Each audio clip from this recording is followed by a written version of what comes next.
Okay, so today's presentation or talk is about what is the optimal TSH level? I don't think anybody knows. I really don't, but here's the back story on that, okay? When I got into this, the medical, so there's a medical lab range, and it's better known as a pathological lab range. So most of the medical ranges that you see on your lab test in LabCorp or wherever you go are medical pathological ranges, meaning by the time those ranges really become positive on your test, and positive means it's not a good thing, okay? There's a lot of damage that has already taken done, and now we're at the end point, and it's showing up on that range, and now it's let's take this medicine or something like that. But when we first started out in chronic conditions and chronic pain and chronic gut problems, and realized that Hashimoto's was an issue, and autoimmunity was an issue, and that the ranges, everybody was told that their lab tests were normal for everything, not just thyroids, but everything. Then there were biochemists who started to shrink the ranges down. So back then, the optimal range in the functional world. So the functional world was we wanted to know about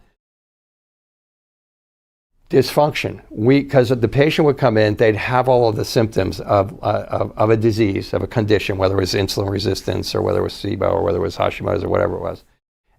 But yet all their lab tests were normal, okay?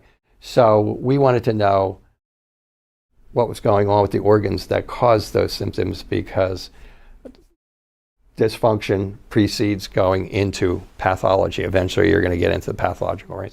So the biochemists that we followed so the range for the pathological range for Hashimoto's was 0.45, 0.45 to 4.5. And that's the range for thyroid stimulating hormone. And I just said Hashimoto's, but I meant to say thyroid stimulating hormone. So that's still the range for them. Now, in the functional world, we've used ranges that started from 1.8 to 3, which is a very narrow range for your TSH. And that seemed to be, this was like 20 years ago. As time has gone on, that range has changed from by observing different research projects, by just observing hundreds, thousands of physicians observing. That range went to 1 to 3. Okay. So currently, I am using the range 1 to 3. All right. 1 to 1.8 seemed a little tight, and I thought that when we were using it, and then it was suggested that we use 1 to 3, and I feel like I'm getting a better grip on what's going on with that thyroid patient using that range. And range it so, but the real, as I say, the real backstory on this is that ranges have changed forever. Okay, and I could go into cholesterol. When I was in school, high cholesterol was 275. Okay, and it keeps coming down and coming down. There are some people who are irrationally now saying it should be under 100, in my opinion. Okay, and so, and some people will tell you it's 150, and other people will still stick to it should be under 200, and so on and so forth. So it so depends on the doctor that you go to.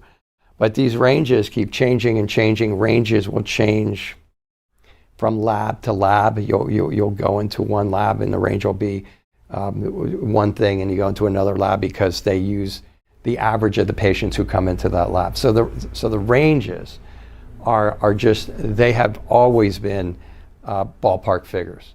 And that's when you've heard me say it's really important that you take a really, really good history, and if possible, do a good exam, and try to do all of that type of procedure, diagnostic procedures.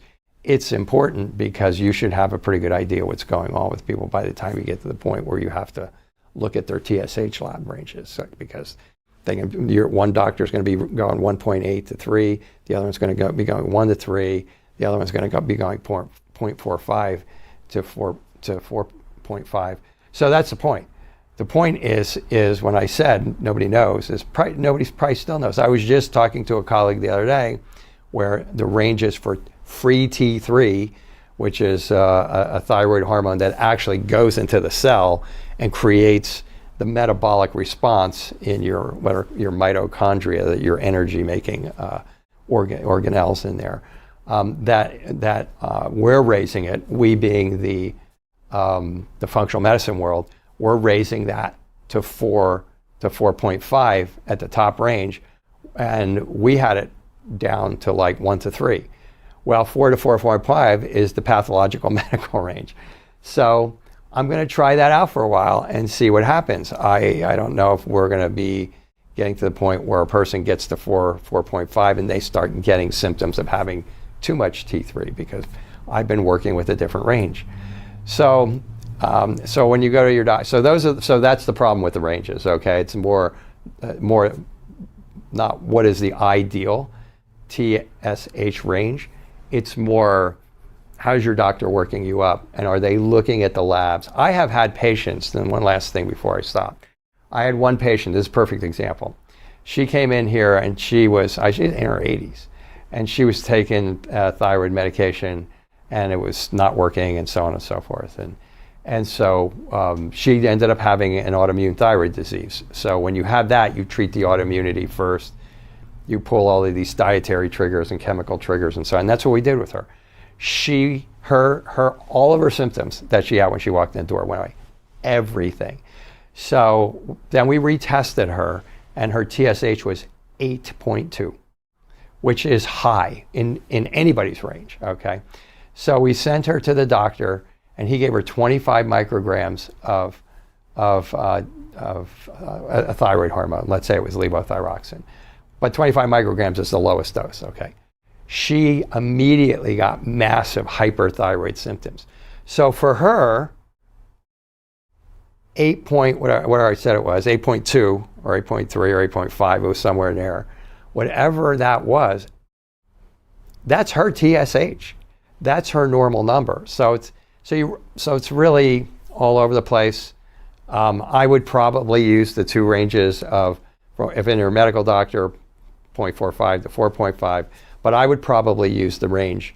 Right now, I'm kind of comfortable with the range of 1 to 3. That seems to be the most accurate one I've been working with. And I've been doing Hashimoto's thyroid for quite a while now, pretty steadily since about 2008. So I wish I could give you a better answer on that, but that's the reality that we deal with every day in the practice. And that's why we do the extensive histories and occasionally, have to get into doing good exams and stuff like that. Hope that does answer your question. So I hope that helps.